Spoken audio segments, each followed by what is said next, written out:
আজকে থেকে প্রায় 4014 বছর আগের কথা। একটা চমৎকার সভ্যতা ছিল, ঐতিহাসিক সভ্যতা, তার নাম ছিল ব্যাবিলন। এটা ইরাকে ছিল, সেখানে বাবেল নামে একটা শহর ছিল। আমরা অনেকে জানি না যে বর্তমান বাগদাদ হচ্ছে সেই বাবেল নগরী। বর্তমান বাগদাদ হচ্ছে সেই বাবেল নগরী। আর বাবেল সম্পর্কে আল কোরআনে কিন্তু আয়াত আছে।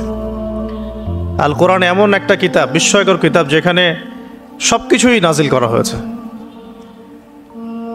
তো আল্লাহ পাক সূরা কাহফে তো বলেছেন, ওয়ালাকাদ সাররাফনা ফি হাযাল কুরআন লিন-নাসি মিন কুল্লি মাসাল। আমি এই কোরআনে মানব জাতির জন্য প্রত্যেকটা বিষয়কেই ব্যাখ্যা করেছি। ওয়া নাযালনা আলাইকাল কিতাবা তিবয়ানান লিকুল্লি শাই। হে নবী, আমি আপনার প্রতি এমন একটা কিতাব নাজিল করেছি যেটা তিবয়ানান লিকুল্লি শাই, প্রত্যেকটা বিষয়কে ব্যাখ্যা করে। যারা আহলে কোরআন ভ্রান্ত আকীদার অনুসারী, তারা কিন্তু এই আয়াত থেকেই দলিল পেশ করে। কোরআন তো তিবয়ানান লিকুল্লি শাই, প্রত্যেকটা বিষয়ের ব্যাখ্যা। তার নতুন করে হাদিসের কি প্রয়োজন আছে? এটা আমাদের আলোচনার টপিক না, আমরা ওদিকে যাচ্ছি না। তো আল্লাহ পাক কোরআনে কিন্তু বাবেল নগরীর কথা বলেছেন। সূরাতুল বাকারার 101-2 আয়াতগুলোতে আছে। এই বাবেল নগরী তৎকালীন সময়ে জাদুবিদ্যার একটা আকড়া ছিল আর কি। এর আগে আমরা জানি সুলাইমান আলাইহিস সালামের সময় ওই হারুত আর মারুত দুজন ফেরেশতাকে দিয়ে মানুষকে পরীক্ষা করা হয়েছিল। এই ঘটনাটা সূরা বাকারার 101-2 আয়াতগুলোর মধ্যে আছে, দেখে নিয়েন। আমি রেফারেন্সগুলো বলে দিলাম। এখানে এই বাবেল নগরীর কথাটা আছে, ঠিক আছে? তো এই নগরীতে প্রায় 4014 বছর আগে একটা ফুটফুটে সুন্দর শিশু জন্ম নেয়। দেখতে খুবই সুন্দর, অমায়িক, দেখলেই মানে মন কেড়ে নেয়ার মতো সুন্দর। এমন কিছু বাচ্চা থাকে কিন্তু দেখলে আদর করতে ইচ্ছা করে, মন কেড়ে নেয়ার মতো, ইউনিক, সবার চেয়ে আলাদা। এবং জন্ম নিয়েছে সে এমন একটা পরিবারে, যেই পরিবার তৎকালীন সময়কার যে জালেম শাসক নমরুদ, তার প্রধান পুরোহিত, তার নাম আজার। তৎকালীন বাবেলের শাসনকর্তার নাম হচ্ছে নমরুদ এবং তার প্রধান পুরোহিতের নাম আজার। তার ঘরেই জন্ম নিয়েছেন এই তাওহীদের শেকর ইব্রাহিম আলাইহিস সালাম। আল্লাহ পাকের কি মানে,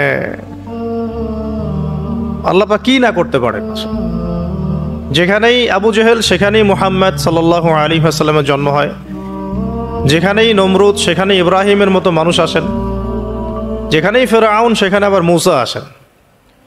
মূসাকে আল্লাহ রাব্বুল আলামিন ফেরাউনের ঘরেই মানুষ করলেন। ইব্রাহিম আলাইহিস সালামকে আল্লাহ পাক আজারের ঘরেই মানুষ করলেন।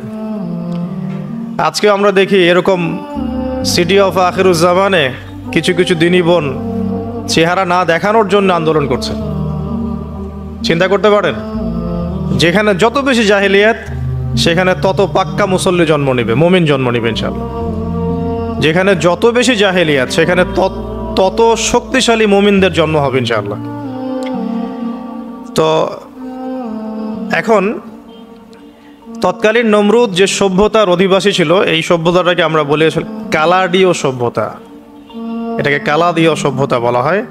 এটা মূলত জাদুর জন্য একটু বিখ্যাত ছিল, যেটা রেফারেন্স আমি দিলাম সুলাইমান আলাইহিস সালামের যুগ থেকে।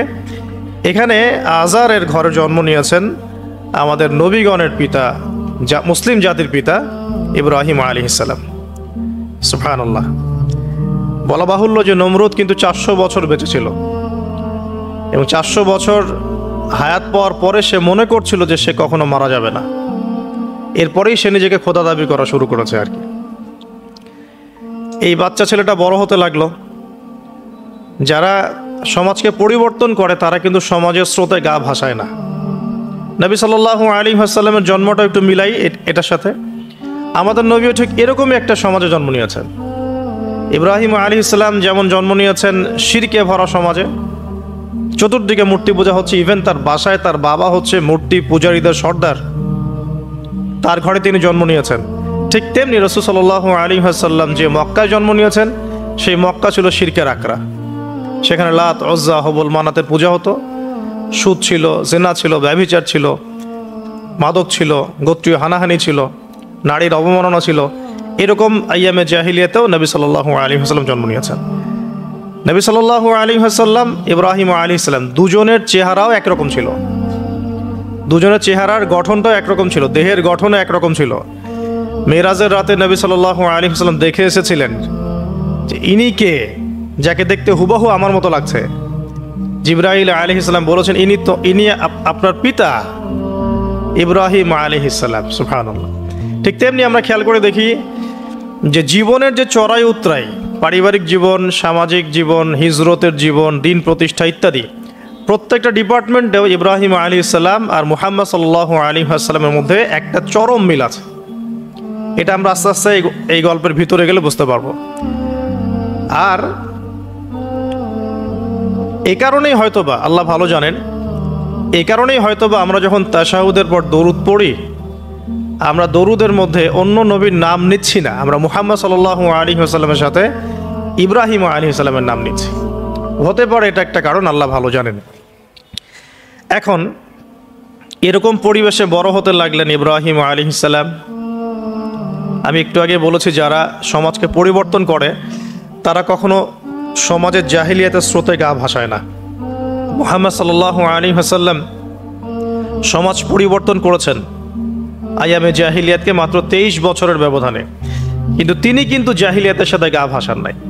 তিনি কখনো সুদ খাননি, তিনি কখনো মূর্তি পূজা করেন নাই, তিনি কখনো কোনো অন্যায় গুনাহ করেন নাই, তিনি কখনো মাদকদ্রব্যের কাছেও যান নাই, কিন্তু সমাজটা ছিল এগুলোতে নিমজ্জিত। ঠিক ইব্রাহিম আলাইহিস সালামের ক্ষেত্রেও সেম, তিনি একজন প্রধান পুরোহিতের ঘরে জন্ম নিয়েও কখনো মূর্তির ধার কাছে যান নাই। বরং একটু যখন বড় হচ্ছেন, একটু বড় বলতে ম্যাচিউরড, আমাদের টিকটক প্রজন্মের মতো না, এরা 20-30 বছর হয়ে গেল ম্যাচিউরড হয় না, বুদ্ধি প্রতিবন্ধী, বিকলাঙ্গ। ইভেন ইদানিং আমাদের মেয়েরা ছেলে হচ্ছে আর কি, আমাদের নারীরা এখন পুরুষত্ব দেখাচ্ছে, আর আমরা পুরুষেরা ফেসবুকে একটা স্ট্যাটাস দিয়ে ক্ষান্ত হয়ে থাকি। এটুকু আমাদের দায়িত্ব উম্মার প্রতি। আর এখানে আমরা দক্ষতা অর্জন করেছি অনেক। আমরা মনে করি আমরা সবাই কিবোর্ড মুজাহিদ, আমরা এটা মনে করি, এটাই যুদ্ধ, এটাই জিহাদ। আর নারীরা মাঠে যুদ্ধ করছে এখন সম্ভ্রমের জন্য, অধিকারের জন্য ইত্যাদি। ফ্যামিলিস্ট রেভলিউশনের দিকে তাকালেও তাই দেখা যায়। ছেলেরা এখন বেকার হয়ে যাচ্ছে, কিন্তু মেয়েরা স্বাবলম্বী হচ্ছে। তারা দিনদার নয়, এই মেয়েগুলো দিনদার নয়, কিন্তু জীবনে প্রতিষ্ঠিত হওয়ার জন্য লড়ছে, চ্যালেঞ্জ গ্রহণ করেছে আর কি। এটা ছেলেদের উচিত ছিল। তা আজারের ঘরে জন্ম নেওয়া সেই ইব্রাহিম কিন্তু চ্যালেঞ্জ গ্রহণকারী একটা ছেলে। সে এখন তার পিতাকে বলছে, কি বলছেন আমরা একটু কোরআনের ভাষা শুনি। আল্লাহ রাব্বুল আলামিন বলেছেন, সূরা মারিয়ামের মধ্যে এসেছে ঘটনাটা 41 থেকে 45 নম্বর আয়াতের মধ্যে। আল্লাহ পাক বলছেন, ওয়াজকুর ফিল কিতাবি ইব্রাহিম বা'দা আউযু বিল্লাহি মিনাশ শাইতানির রাজীম। হে নবী মুহাম্মদ সাল্লাল্লাহু আলাইহি ওয়াসাল্লাম, আপনি এই কিতাবে ইব্রাহিমের ঘটনা বর্ণনা করুন। ইয ক্বালা লিআবিহি, যখন ইব্রাহিম তার বাবাকে বললেন, তার বাবা মানে আজারকে বললেন, ইয়া আবাতি, হে আমার বাবা, লিমা তা'বুদু, তুমি কেন ইবাদত করো এমন সত্তার, মা লা ইয়াসমাউ, যে শুনতে পারে না, ওয়ালা ইউবসিরু, দেখতেও পারে না, ওয়ালা ইউগনি আনকা শাইআ, তোমার কোনো উপকার করতে পারে না। একটা ছেলে যার বয়স হবে 15 থেকে 20 হয়তো বা হাইয়েস্ট, তার কাছে কি এমন জ্ঞান আসলো যে সে তার বাবাকে এখন চ্যালেঞ্জ করছে। তার জ্ঞানতাত্ত্বিক যুদ্ধ শুরু হলো, আদর্শিক যুদ্ধ শুরু হলো বাবার সাথে। হে আমার বাবা, আপনি কেন এমন সত্তার ইবাদত করছেন যে শুনতেও পারে না? অসারতা দেখিয়ে দেওয়া হচ্ছে চোখে আঙ্গুল দিয়ে, দেখতেও পারে না, আপনার তো কোনো উপকারও করতে পারে না, কোনো ক্ষতিও করতে পারে না। ওয়ালাম ইউগনি আনকা শাইআ, ইয়া আবাতি, হে আমার বাবা, ইয়া আবাতি ইন্নী আখাফু আন ইয়ামাসসাকা আযাবুম মিনার রাহমানি ফাতাকুনা লিশ-শাইতানি ওয়ালিয়া। হে আমার বাবা, আমি ভয় পাচ্ছি যে আপনার উপরে না আবার আল্লাহ পাকের গজব নেমে আসে এবং আপনি শয়তানের ওলি না হয়ে যান। ওলি মানে কি? বন্ধু, বন্ধু, শয়তানের বন্ধু না হয়ে যান। ইয়া আবাতি ইন্নী ক্বাদ জাআনি মিনাল ইলম মা লাম ইয়াতিকা ফাত্তাবি'নি আহদিকা সিরাতান সাওয়িয়া। কি চমৎকার কথা! ছোট্ট ছেলেটা বলছে, হে আমার বাবা, আমার কাছে একটা জ্ঞান আসছে, জ্ঞান, আমার কাছে একটা জ্ঞান এসেছে যেটা তোমার কাছে আসে নাই। ফাত্তাবি'নি, তুমি আমার অনুসরণ করো। আহদিকা, আমি তোমাকে পথ দেখাবো। সিরাতান সাওয়িয়া, সহজ সরল পথ দেখাবো তোমাকে। সন্তান বাবাকে নসিহত করছে, দেখুন সন্তান বলছে আমার কাছে এমন জ্ঞান এসেছে বাবা যেটা তোমার কাছে আসে নাই, তুমি আমাকে ফলো করো, আমার অনুসরণ করো, আমি তোমাকে পথ দেখাবো। Ego problem, ego. আজকেও যখন কম বয়সী কোনো মানুষ বেশি বয়সের কাউকে দাওয়াত দিতে যাবে, এরকম প্রবলেম ফেস করতে হবে। তার বাবা কি বলল, কেন ফেস করতে হবে আল্লাহ পাক সেটাও বলেছেন সূরা বাকারা, এটা এই সূরাটা সূরা বাকারায় বলেছেন। ওয়া ইযা কিলা লাহু ইত্তাকিল্লাহ, কিছু মানুষ আছে যাদেরকে যদি বলা হয় আল্লাহকে ভয় করুন, আখাযাতহুল ইজ্জাতু বিল ইসম, তাদের প্রেস্টিজে লাগে। এক কথায় কি প্রেস্টিজে লাগে, প্রেস্টিজ নষ্ট হয়। আখাযাতহুল ইজ্জাতু বিল ইসম ফাহাসবুহু জাহান্নাম, আল্লাহ বলছেন ওর জন্য জাহান্নামই যথেষ্ট। এখনকার সমাজে প্রবলেমটা আপনারা ফেস করবেন। যদি আপনার বয়স কম হয়, আপনার কাছে অনেক জ্ঞান থাকলেও মানুষ সমাজের নিতে যাবে না। আপনি ক্রিপ্টোকারেন্সি নিয়ে কথা বলছেন, এক শ্রেণীর ধর্মনেতাই আপনার পিছনে লেগে যাবে। আপনি ইসলামিক রেভলিউশন নিয়ে কথা বলবেন, ইসলাম এস্টাবলিশমেন্ট নিয়ে কথা বলবেন, ইউনিটি নিয়ে কথা বলবেন, উম্মার করণীয় নিয়ে কথা বলবেন। আপনি এই বয়সে, এত ছোট বয়সে আপনি উম্মার প্রবলেমসগুলো ফাইন্ড আউট করে সেগুলো সলিউশন নিয়ে কথা বলবেন, এত বড় সাহস আপনার? এটাই প্রবলেম এখন। অথচ চমৎকার একটা বিষয়, আমাদের সমাজে এগুলো দেখা যায়, অন্য কোথাও দেখা যায় না। কোনো ড্রাইভারকে জিজ্ঞাসা করবেন, কোনো ড্রাইভারকে জিজ্ঞাসা করবেন, তার স্কিল সম্পর্কে জিজ্ঞাসা করবেন যে আপনার স্কিল কেমন।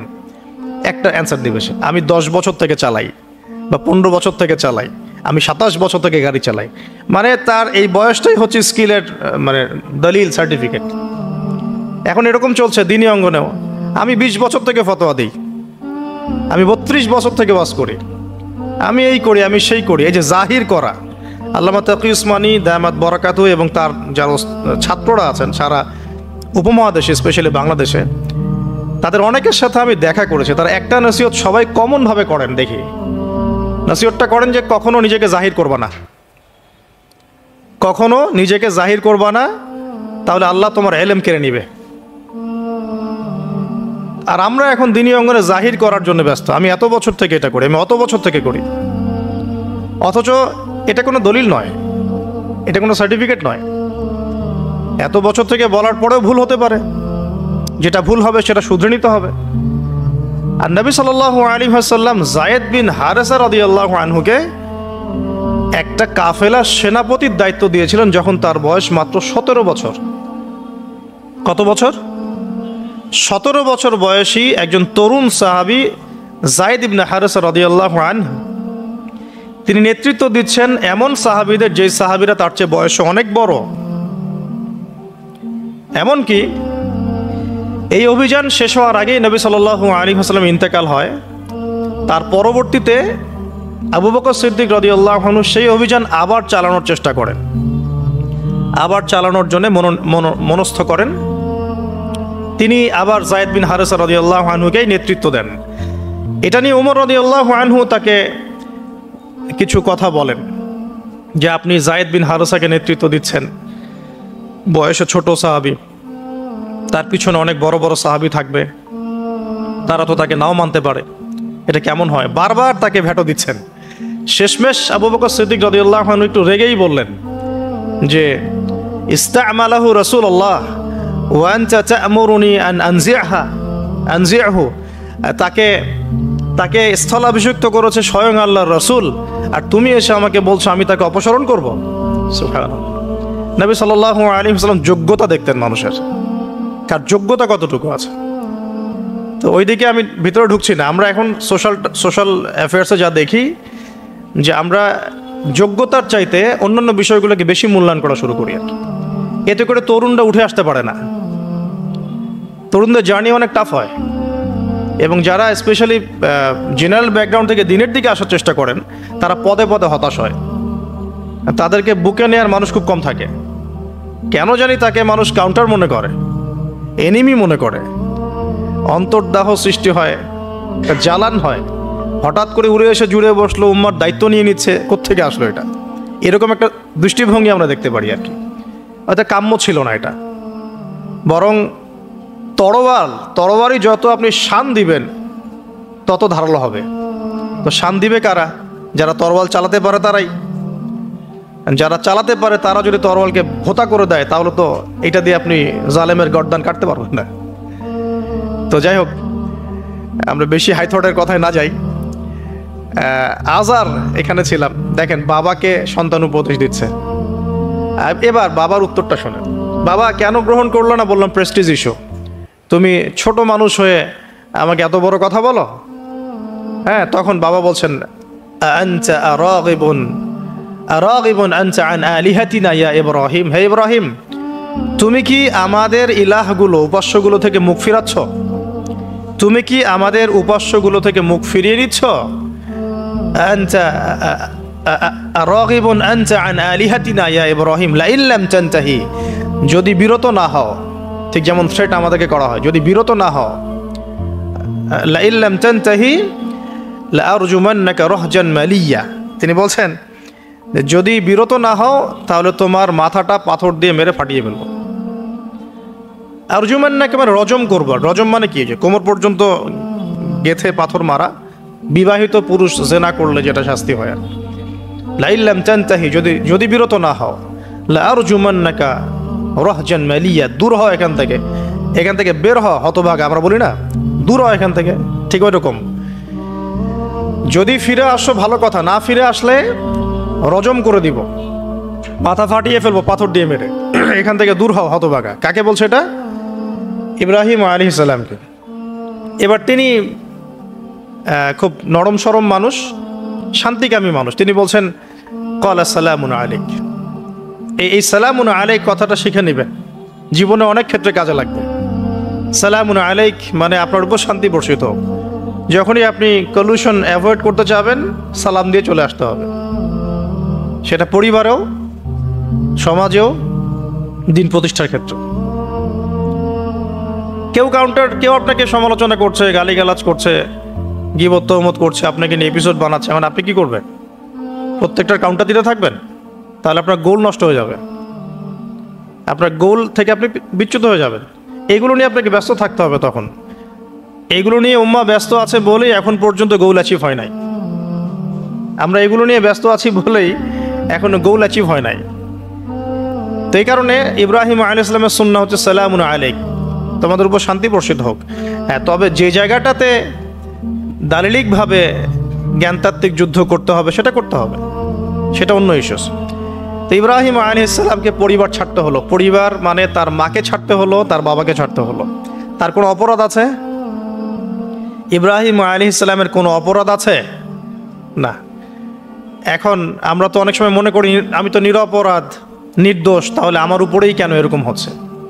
ইব্রাহিম আলাইহিস সালামের কোনো অপরাধ আছে? নাই। তাকে ঘর ছাড়তে হলো, বাড়ি ছাড়তে হলো, তার বাবা তাকে বের করে দিলেন।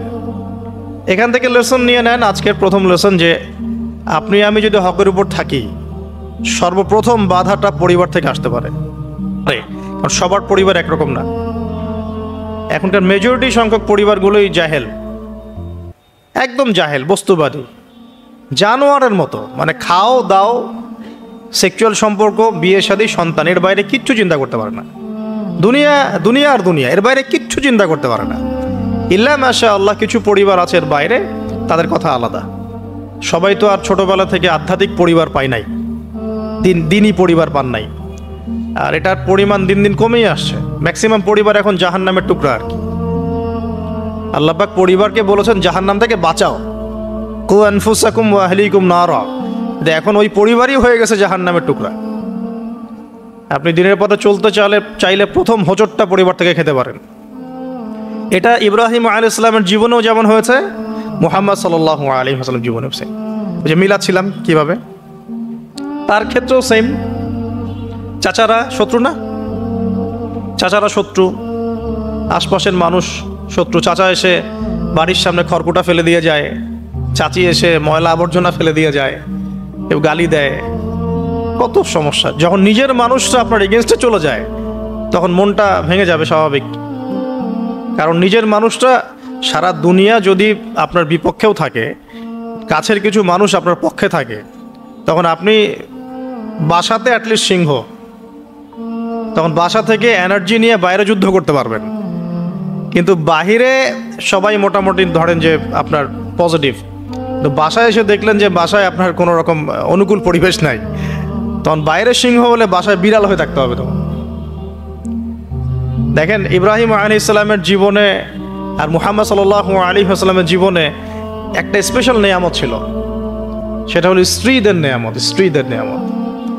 বাহিরে মানুষ অনেক কিছু বলছে, গালিগালাজ করছে, মারছে, কাটছে, থুতু দিচ্ছে, সমালোচনা করছে, কিন্তু বাসায় ইব্রাহিম আলাইহিস সালামের আছেন সারা, হাজেরা, আর মুহাম্মদ সাল্লাল্লাহু আলাইহি ওয়াসাল্লামের আছেন খাদিজা রাদিয়াল্লাহু আনহা।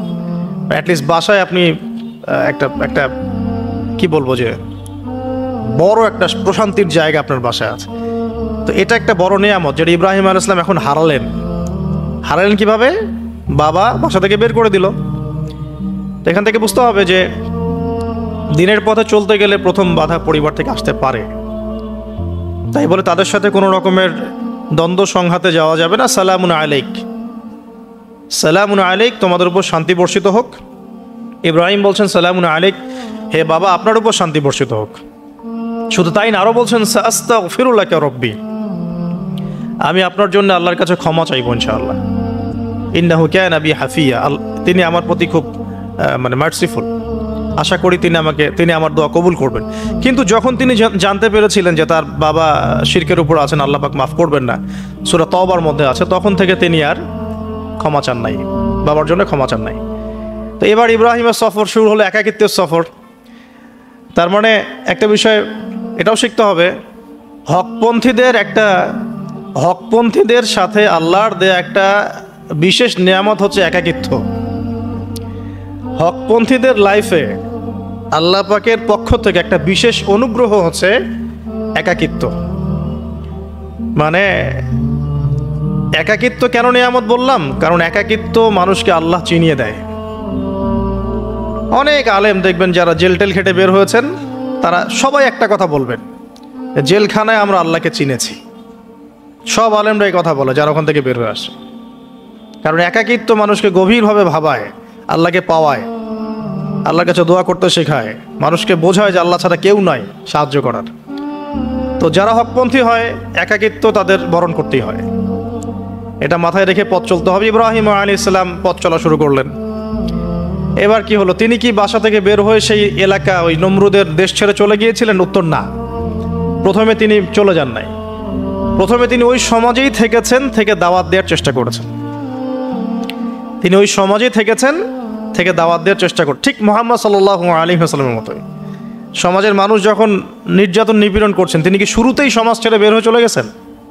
না, 13 বছর দাওয়াত দিয়েছেন। কত বছর? 13 বছর।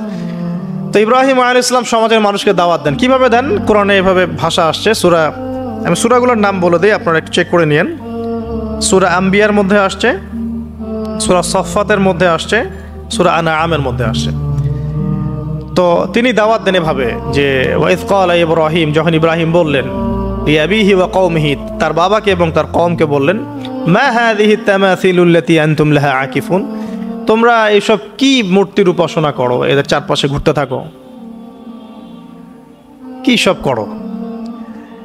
তো তারা বলে যে নাহনু বাল ওয়াজাদনা আবাআনা কাযালিকা ইয়াফআলুন, আমরা আমাদের বাপ দাদাদেরকে দেখেছি এইভাবেই করতে। তাদের রেফারেন্স কিন্তু এটাই ছিল। কোনো দালিলিক জ্ঞানতাত্ত্বিক যুক্তি বিজ্ঞান দর্শন এখানে নাই। এখানে কি ফিলোসফিটা কি? বাপ দাদাদেরকে দেখেছি করছে।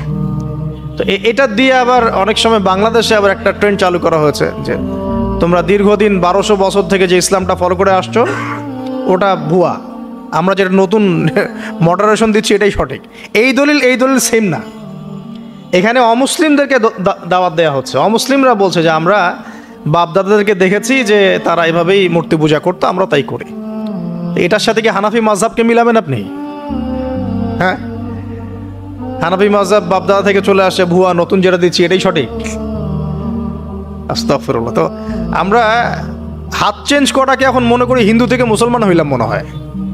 হাত বদল করাটাকে মনে হয় যে হিন্দু থেকে মুসলমান হয়েছি মনে হয়। গভীরে ঢোকেন, ওলামায়ে কেরামদের মানে দার্সে গিয়ে বসে গভীরে ঢুকলে বুঝতে পারবেন যে ইসলামিক স্কুল অফ থটগুলা প্রত্যেকটারই ভিত্তি আছে, এগুলোর গভীর শেকড় আছে, ভিত্তি আছে। আল্লাহ, রাসূল এবং রাসূলের সাহাবীগণ, এই তিনটাকেই মানতে হবে। আপনি যদি বলেন যে আমি সাহাবীদেরকে মানি না, খালি আল্লাহ এবং রসুলকে মানি, তাহলে আল্লাহকে রসুলকে মানতে পারবেন না। সাহাবীদের অনুসরণ না করলে রসুলকে ফলো করতে পারবেন না। তো ওইটা আজকের ইস্যু না, এটা ফিকহি অনেক ব্যাপার, গভীর ব্যাপার, এটা অন্যদিন কথা হবে। এই দলিল আর এই দলিল কিন্তু সেম করা যাবে না। আবার যে আমরা বাপ দাদা থেকে দেখে আসছি, তোমরা নামাজ এইভাবে পড়ো, এই নামাজ ওই দলিল চলবে না, আমারটা ঠিক, এটা ঠিক না। নামাজ যেটা পড়ে আসে তারা এটা ঠিক আছে, এর প্রত্যেকটা দলিলের মধ্যে অথেন্টিসিটি আছে। এরকম করে সমাজে ফিতনা ছড়ানো ঠিক হবে না, বিভ্রান্তি ছড়ানো ঠিক হবে না। এখন আসুন, ইব্রাহিম আলাইহিস সালামকে কি আনসার দিচ্ছেন? আমরা আমাদের পিতা মাতাদেরকে দেখেছি, বাপ দাদাকে দেখেছি এরকম তাওয়াফ করতে, মূর্তির চারপাশে পূজা করতে, নজর দিতে। তো ইব্রাহিম আলাইহিস সালাম বলছেন যে হাল ইয়াসমাউনাকুম, এই মূর্তিগুলো কি তোমাদেরকে শুনতে পারে? ইস্তাদউন, যখন তোমরা একে ডাকো। হাল ইয়ানফাউনাকুম, তোমাদের কোনো উপকার আসতে পারে? আও ইয়াদুররুকুম, তোমাদের কোনো ক্ষতি করতে পারে? তার দলিলগুলো কিন্তু অকাট্য। ইব্রাহিম আলাইহিস সালামের দলিলগুলো কিন্তু এখানে, যুক্তিগুলো কিন্তু অকাট্য। আসলে কি সে শুনতে পারে? আসলে কি সে দেখতে পারে? আসলে কি সে তোমার উপকার করতে পারে? তাদের কিন্তু কিছু বলার নাই এখানে। তারা বলছে বাল ওয়াজাদনা আবানা কাযালিকা ইয়াফআলুন, আমাদের পিতা মাতা বাপ দাদাদেরকে দেখেছি এইভাবেই করতে। ইব্রাহিম আলাইহিস সালাম বলছেন যে ইন্নাকুম আনতুম লাফি দালালিম মুবিন, তোমরা তো সুস্পষ্ট বিভ্রান্তির মধ্যে আছো। তাহলে তো এরকম আরো অনেক আয়াত আছে সূরা সাফফাতের মধ্যেও, ওয়া ইন্না মিন শিআতিহি লা ইব্রাহিম ইয জাআ রাব্বাহু বিকলবিন সালিম ইয ক্বালা লিআবিহি ওয়া কওমিহি মাযা তা'বুদুন, তোমরা কিসের ইবাদত করো? আইফকান আলিহাতান দুনাল্লাহি তুরিদুন, তোমরা কি আল্লাহ সম্পর্কে মিথ্যা মিথ্যা মিথ্যা আরোপ করতে চাচ্ছ? ফামা যন্নুকুম বিরাব্বিল আলামিন, আল্লাহ রাব্বুল আলামিন সম্পর্কে তোমাদের কি ধারণা? এভাবে তিনি তার কওমকে দাওয়াত দিতে লাগলেন, কিন্তু তাদের কওমের দলিল একটাই ছিল, বাপ দাদাদেরকে দেখেছি এভাবে মূর্তি পূজা করতে, তাই করি। সনাতন, এটা ছিল কি? সনাতন থটস। অথচ সর্বপ্রথম এটা শুরু হয় কোন নবীর আমল থেকে? নূহ আলাইহিস সালাম। নূহ আলাইহিস সালামের যুগের মানুষ সর্বপ্রথম এই মূর্তি পূজা শিরক করেছে। এর আগে মূর্তি পূজা ওয়ার্ল্ডে ছিল না, নূহ আলাইহিস সালামের যুগ থেকে শুরু হয়েছে। তাহলে এটাকে আমরা সর্বোচ্চ পর্যায়ে সনাতন বলতে পারি না। তারও আগে যে সময় চলে গেছে, ওই সময় মানুষ তাওহীদপন্থী ছিল। আদম আলাইহিস সালামের যুগে তখন মানুষ এই কাজ করতো না। শুরুটা কেমন করে হলো? ভালো উদ্দেশ্যেই শুরু হয়েছিল, ভালো মনে করে। কেমন?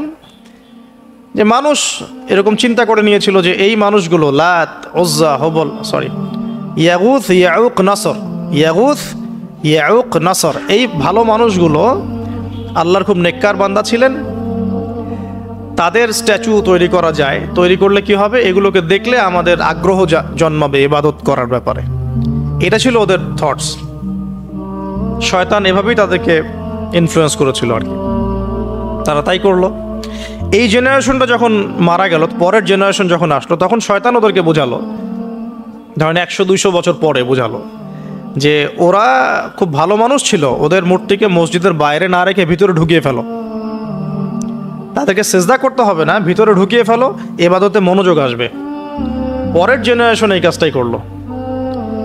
থার্ড জেনারেশনকে শয়তান বোঝালো যে সরাসরি ওদের কাছে চাইলেই হবে, তারা আল্লাহ পাকের অনেক মানে কি আনুগত্যপ্রাপ্ত, নৈকট্যপ্রাপ্ত বান্দা, সরাসরি তাদের কাছে চাইলেই হবে। আল্লাহর কাছে চাওয়া, এখানে চাওয়া একই কথা, ওখানে সেজদা করা, এখানে সেজদা করা একই কথা। এখান থেকে শুরু হলো সরাসরি স্ট্যাচু ওয়ার্শিপ।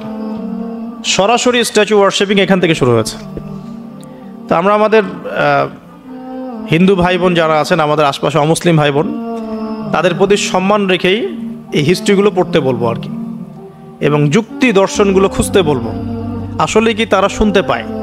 আসলে কি সে আমার কোনো উপকার করতে পারে? আসলে কি সে আমার কোনো ক্ষতি করতে পারে? আসলে কি সে সৃষ্টিকর্তার প্রতিমূর্তি হতে পারে কিনা?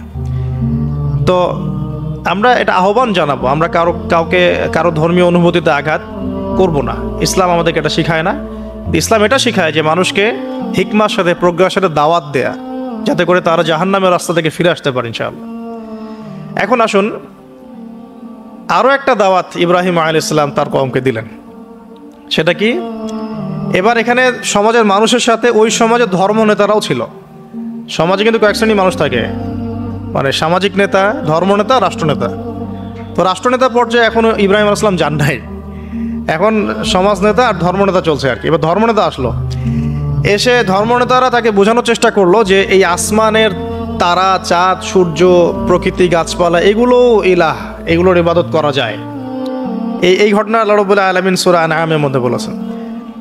তো ইব্রাহিম আলাইহিস সালামকে তারা দেখাচ্ছে, এটা আরবীয় একটা কাব্যিক ভাষায় কোরআনে এসেছে, চমৎকার ভাষায়, যে ফালাম্মা জান্না আলাইহিল লাইল, যখন তার উপর রাত আচ্ছাদিত হলো, রাআ কাওকাবা, তখন ইব্রাহিম আলাইহিস সালাম কি দেখলেন? আকাশে তারা দেখলেন।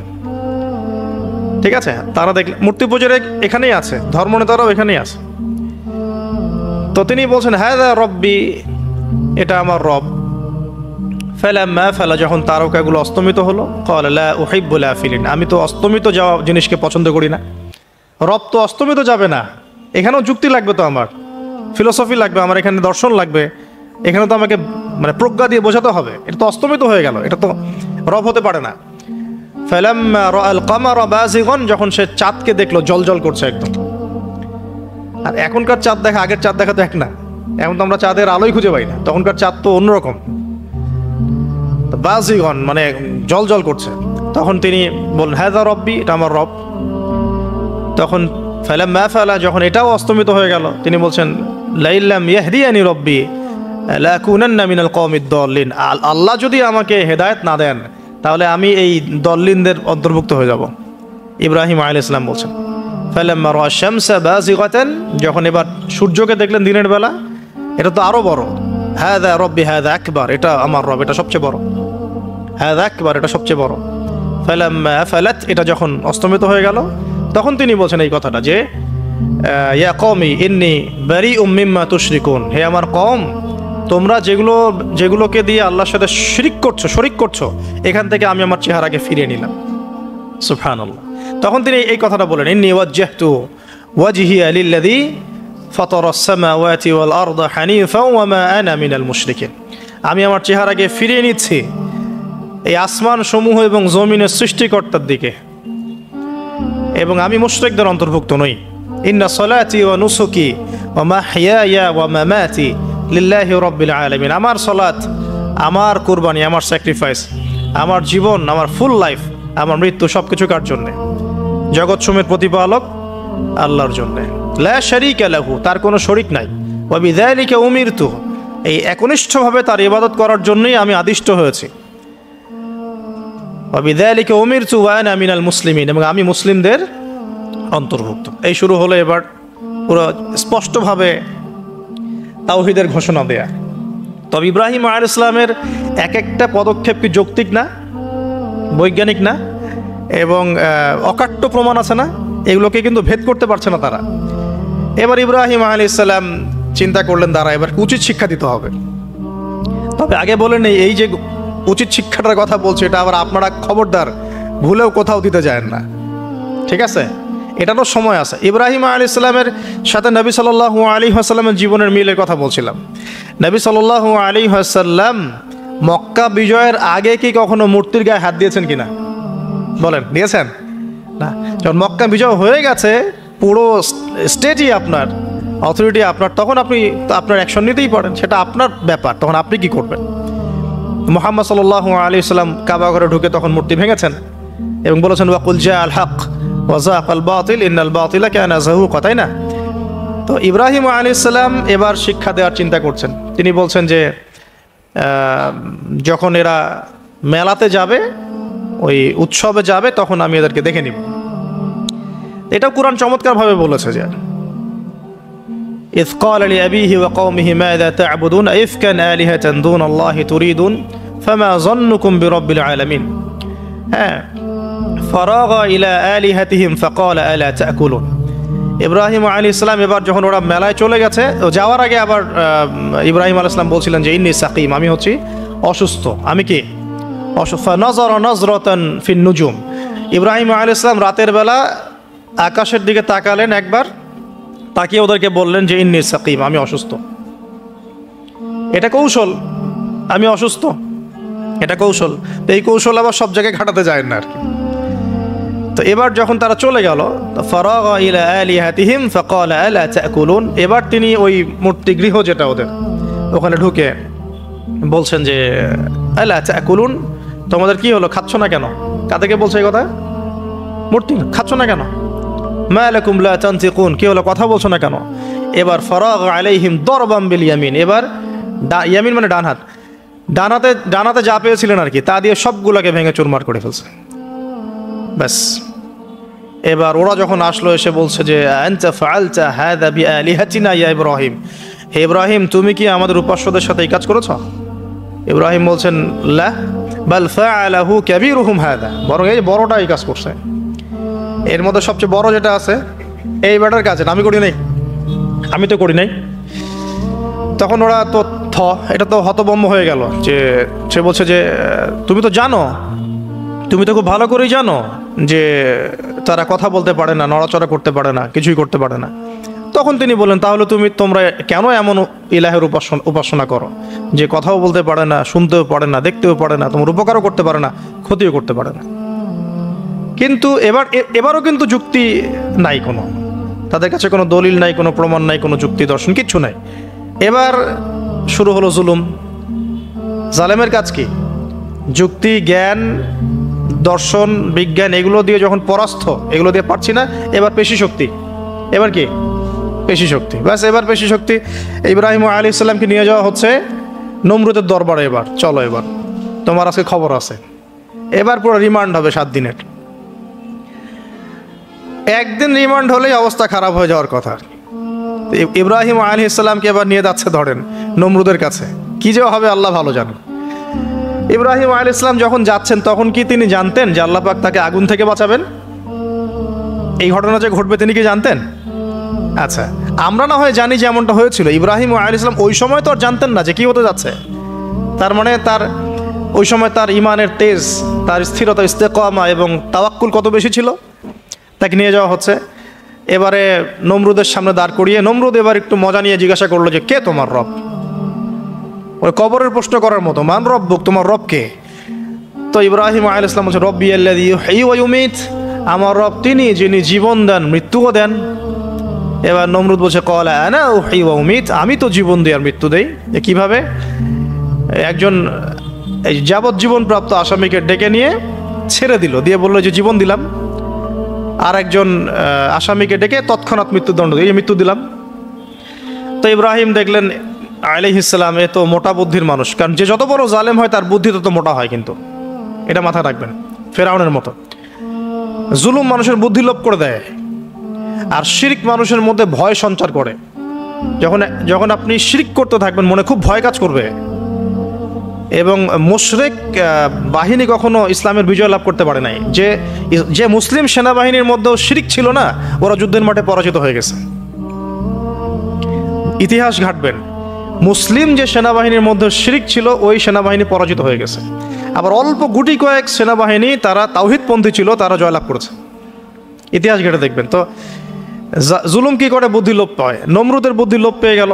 তো ইব্রাহিম আলাইহিস সালাম বলছেন রব্বি আল্লাযী ইউহয়ী ওয়া ইউমীত, এ তো এটা বুঝলো না। তাহলে ইব্রাহিম আলাইহিস সালাম বলছেন যে আল্লাহ রাব্বুল আলামিন, আমার আল্লাহ তিনি পূর্ব দিক থেকে সূর্য ওঠান, তো তুমি যদি ইলাহ হয়ে থাকো তাহলে পশ্চিম দিক থেকে উঠাও। এটা আরো বড় অকাট্য দলিল হলো। তার অবস্থাটা আল্লাহ ব্যাখ্যা করছেন এভাবে, আল্লাহ বলছেন ফাবুহিতাল্লাযী কাফার, কাফের একদম হতভম্ব হয়ে গেল। একদম হতভম্ব হয়তো লাভ নাই, পেশি শক্তি আছে আমার, তোমার যুক্তি, বিজ্ঞান, দর্শন, থিওরি তো আমার দরকার নাই, তোমার দিনের জ্ঞানের এলিমেন্ট তোমার দরকার নাই, তোমার ওয়াজ নসিহতের আমার দরকার নাই। আমার কাছে কি আছে? পেশি শক্তি আছে, পিটায় সব সিধা করে ফেলাবে একেবারে। বাস, ইব্রাহিম আলাইহিস সালামের জন্য বলছে ফাল হাররিকুহু ওয়ানসুরু আলিহাতাকুম, একে জ্বালায় দাও, পুরায় দাও, একে জ্বালায় পুরায় দাও, তোমাদের ইলাহদেরকে সাহায্য করো। আল্লাহ পাক অন্য জায়গায় বলছেন যে ফাআরাদু বিহি কাইদান ফাজআলনাহুমুল আসফালিন, তারা ইব্রাহিম আলাইহিস সালামকে নিয়ে একটা বিশেষ বড় একটা কৌশল করলো। এই কৌশলটা কি ছিল? তাকে অগ্নিকুণ্ডের মধ্যে ফেলে দেওয়ার একটা চেষ্টা করলো, আগুন জ্বালিয়ে রাখলো। বলা হয় 40 দিন, এগুলো হিস্ট্রি বা তাফসীরগুলোতে আসছে, আমি just Quran text to the point বলছি।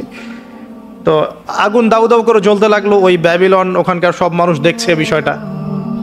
তো ইব্রাহিম আলাইহিস সালামকে ফেলে দেওয়া হবে। দেখেন, যখন ফেলে দেওয়া হবে তখন কি ইব্রাহিম জানতেন যে তিনি আগুনে পুড়বেন না? তিনি তাহলে প্রস্তুত ছিলেন, তিনি তখন জীবন দেওয়ার জন্য প্রস্তুত ছিলেন। ঠিক আছে, এখন তাকে ফেলে দেওয়া হচ্ছে, ঠিক ওই সময়ে জিবরাইল আলাইহিস সালামের আগমন। সুবহানাল্লাহ।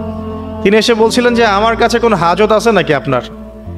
তখনও ইব্রাহিম আলাইহিস সালাম বলেছেন আপনার কাছে আমার কোনো হাজত নাই। হাসবি আল্লাহ ওয়া নি'মাল ওয়াকিল, এই যে কথাটা আমরা বলি হাসবুন আল্লাহ ওয়া নি'মাল ওয়াকিল, হাসবি আল্লাহ ওয়া নি'মাল ওয়াকিল, ইব্রাহিম আলাইহিস সালাম বললেন আল্লাহই আমার জন্য যথেষ্ট এবং তিনিই আমার উত্তম কর্মবিধায়ক। বাস, এরকম মোমেন্টে বান্দা যখন আল্লাহকে এভাবে চাবে, আল্লাহ রাব্বুল আলামিন না এসে পারবেন? কখনোই পারবেন না ইনশাআল্লাহ তাআলা।